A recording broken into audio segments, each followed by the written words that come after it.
Hey YouTube, this is Orion making another vid. If you like my content, please consider hitting the like button. Also, please consider subscribing, as it is very much appreciated.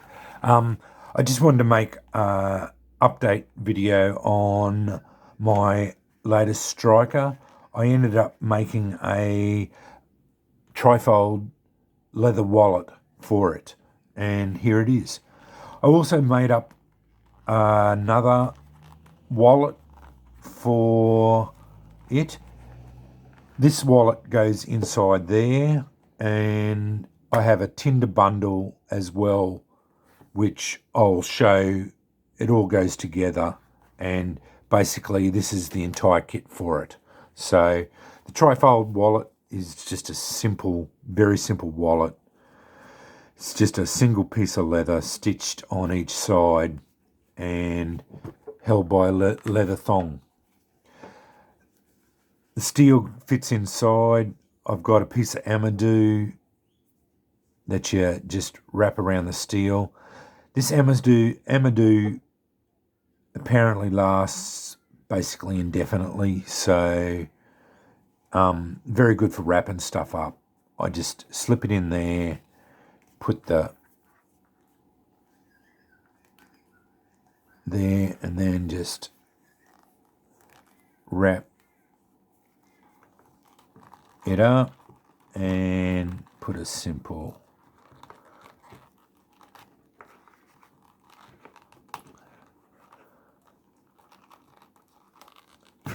takes a little bit of getting used to get the knot in there. I think I cut it off a little bit too. I should have left a little bit more length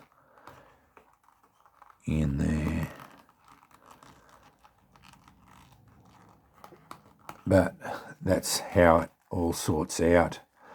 The leather was a little bit thinner than I would have liked. I would have liked a little bit heavier grade, but yeah, it turned out all right, and that's it.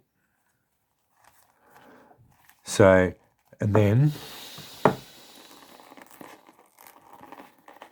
again, exactly the same pattern, just larger.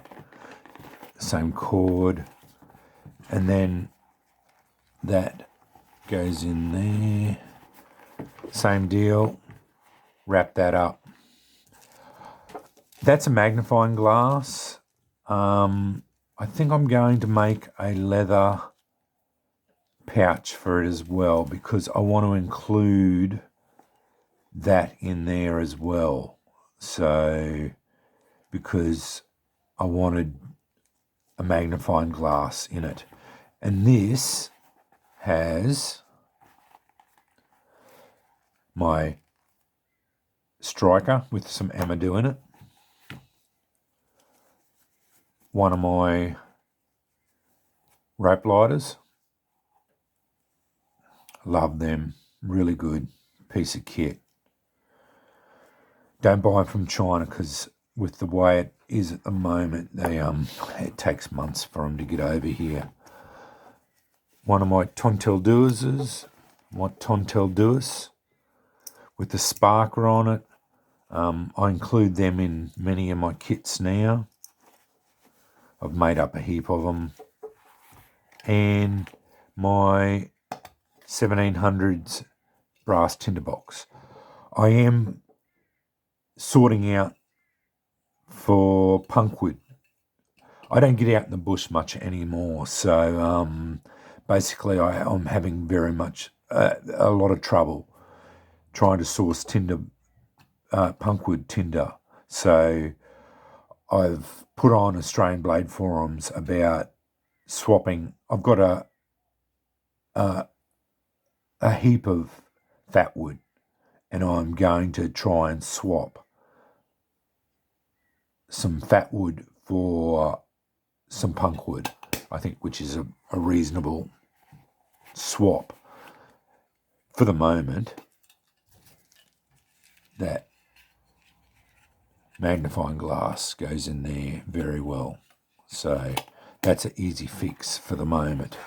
But I will, once I get that punk wood, I'll definitely be putting it in a leather pouch. And it all just goes back in there, no dramas. I've been keeping this out because I'm practicing with flint and steel every night now on the back porch. Whether it's for 5 minutes or 20 minutes, could be a bit longer, especially if my boys get out there. I've got 2 teenage sons, and I tend to want to practice with them. If for whatever reason they don't feel like it or whatever, I'll go out there by myself and I practice flint and steel every night. So Dave Canterbury often said that if you want to master something, you should try and do 200 repetitions of it and 200 successful repetitions of it. And I took that to heart, and I think that's a good idea.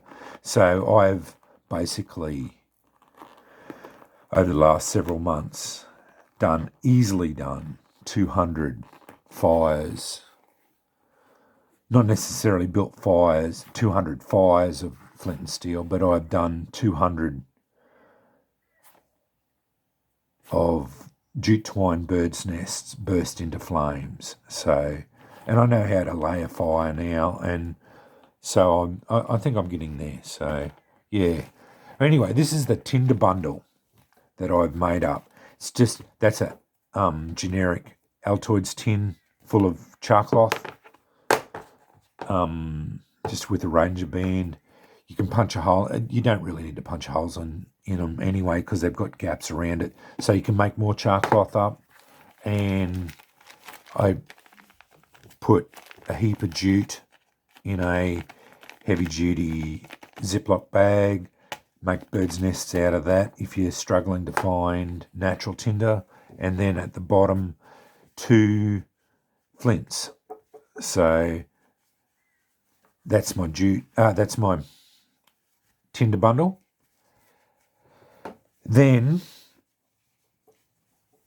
the other thing that goes in, so this is all that goes into that bag. This here all goes into this bag. And this was that. This was the bag I had seized by Border Force. They opened it for inspections, no items have been removed for it, and this was I'll show you what was, I paid to have it gamma irradiated. Everything else passed, so as far as I know, everything else in here, and I'll go through each of it and say what it is and what it not. Everything else, as far as I know now, is legal imported stuff because it passed inspection.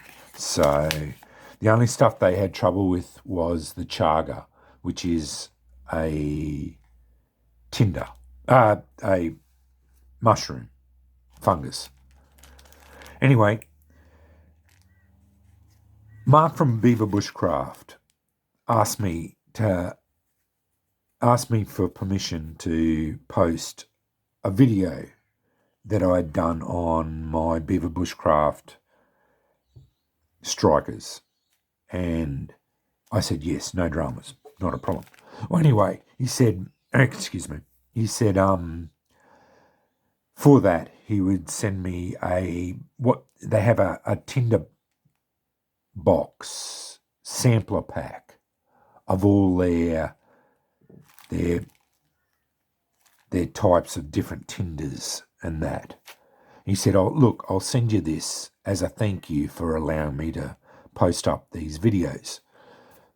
Quite unexpected. I would have let him post that video without any gift from him, but as Mark is a super generous guy, he wanted to send me some stuff. So anyway, he sent me this stuff free. Well, it turned out it wasn't free because I ended up having to pay for it. to get it irradiated. But that's neither here nor there. Anyway, I got it eventually. But anyway, this is what came through. Jute tinder down. I don't have to explain what jute is. Yeah, that came in. Kapok. Now that's I'd never heard of this before. This is another tinder. It's a flash tinder. It's a cotton-like fiber. I looked it up on Google. It's in tropical plants, and yeah, I'd have to. Yeah, it just says it's used for spark-based fire lighting. Sparks from ferrocerium flints that will readily ignite. Great tinder directly into flame. Kapok can be added to Tinder bundles to increase the ember size. So, yeah, he just wanted me to have all these different bits to just experiment with. So, yeah. This is chaga I added, so that didn't come with it. I just wanted to say that. So, yeah, that's kapok. This is the old Toby. This is amadou flakes. This is a little bit different to the normal amadou, either the sheets or the down. So this is a coarser amadou product.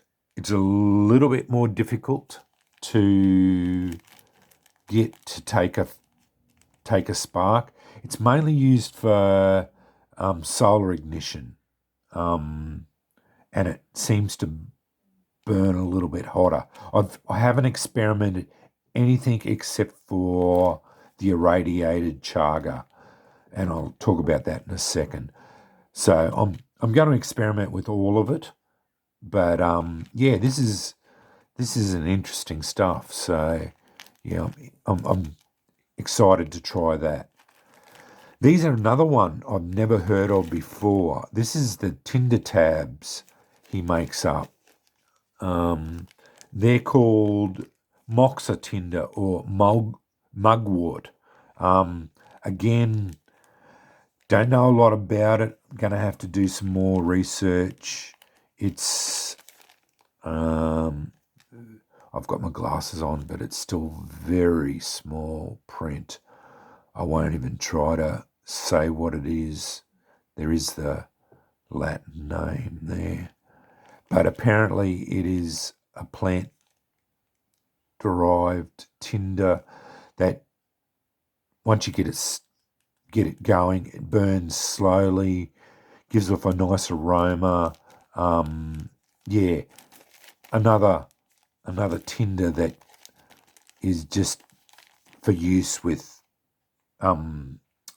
ferrocerium rods or flint and steel, but it burns slowly, so that's the idea of it for that, yeah.